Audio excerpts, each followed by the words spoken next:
Welcome into the Mountaineers Now Postgame Show. I'm Schuyler, Callihan. Joined with me is my co-publisher on the site of Mountaineers Now, Christopher Hall, who is at the Peterson Event Center, West Virginia, coming away with their sixth straight win in the backyard, 81-56 over the Pitt Panthers tonight. Before we get to Chris's thoughts, let's run over some of the stats. West Virginia came out guns ablazing, made 8 of their first 9 shots from the field, shot 65% in the first half, ended up finishing the game with 52% from the field. They shot 38% from beyond the arc and out-rebounded Pitt 30-27. Turnovers, 11-19. Mountaineers took care of the ball in the second half, and our player of the game has to be Joe Toussaint. Had 18 points off of the bench, 5 assists, 4 rebounds. Eric Stevenson also with 16 points, and Emmett Matthews with 10. So, Chris, this was kind of a weird game. It seemed like it was going to be the first team to get to 90 was going to win, and then all of a sudden, the offense kind of slowed down there in the second half, and West Virginia was kind of able to pull away when they just kind of dried up from the field there in the second half, and West Virginia was kind of able to still continue to make shots, although not as at a high enough clip as they did in the first game. Yeah, they just took care of the ball. 2 turnovers in the second half. It's a stark contrast from Monday night. So it makes a difference when you take care of the ball. You get more shots. They actually shot pretty well. I was actually surprised how well they shot. I think you said, I think at one point it was 9 for 10. They hit 9 of the first 10 or something crazy like that. Trying to figure out when's the last time they had a start shooting like that. Probably during the Deuce years. But overall, this was another game. I know it was a little bit of a shock again tonight. Wasn't expecting that kind of a blowout. Of course, thought Pitt would have John Hughley down low. They definitely missed him underneath, especially on the boards. But still, Pitt answered. I think they went on that 13-2 run early to take the 5-point advantage, and then Emmett Matthews comes up big with a big slam dunk, 3-pointer, ties it up. And it really, since then, West Virginia pretty much controlled the game. I think Pitt ended up tying it up at 1:26, like 8 minutes left in the first half, and then West Virginia took the lead and never lost the lead again. Yeah, John Hughley, that's one guy that a lot of people thought would make a big difference in this game had he played. I mean, if he would have played in this game, how much of a difference would that have really made? I mean, do you think West Virginia still would have been able to pull away? Oh, you're muted.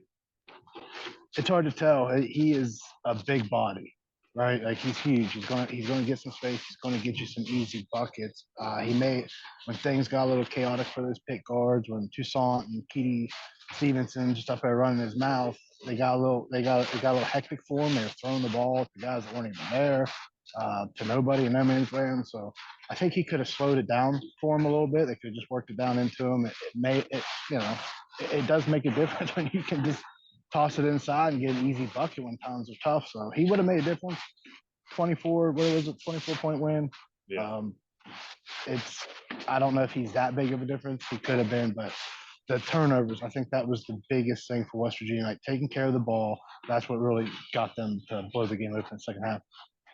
Blake Hinson, the Iowa State transfer for Pitt, he had 27 points against UT Martin. He only had 5 points tonight. Does that just speak volumes to how good this West Virginia defense has been in these first 2 games, or is it maybe just an overreaction to UT Martin? I think a lot of it's game 2. Let's not get too excited about the 20-plus point win.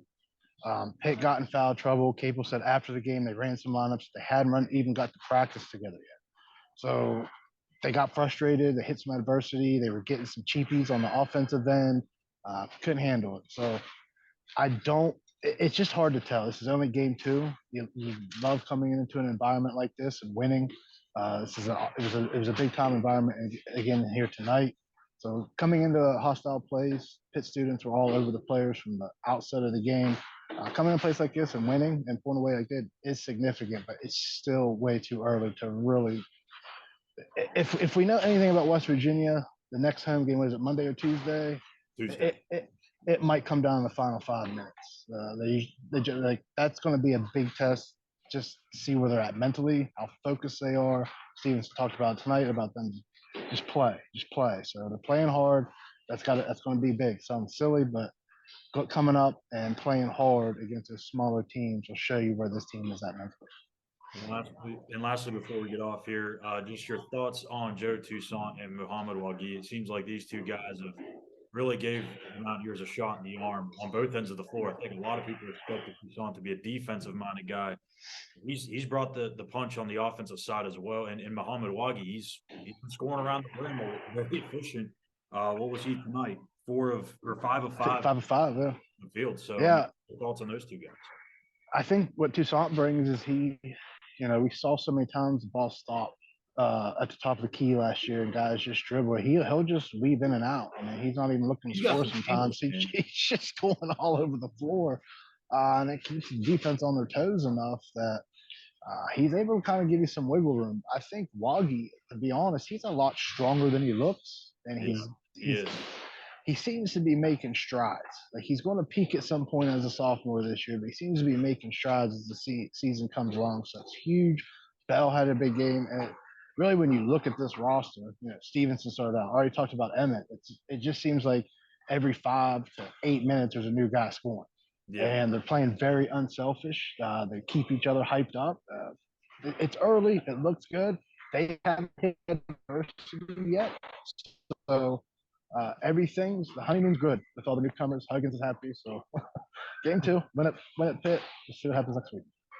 So there you have it. West Virginia once again defeating Pitt 81-56, their 6th straight win in the Backyard Brawl. The Mountaineers will be back in action on Tuesday against Morehead at the WVU Coliseum. Tip-off set for 7 p.m. on ESPN+.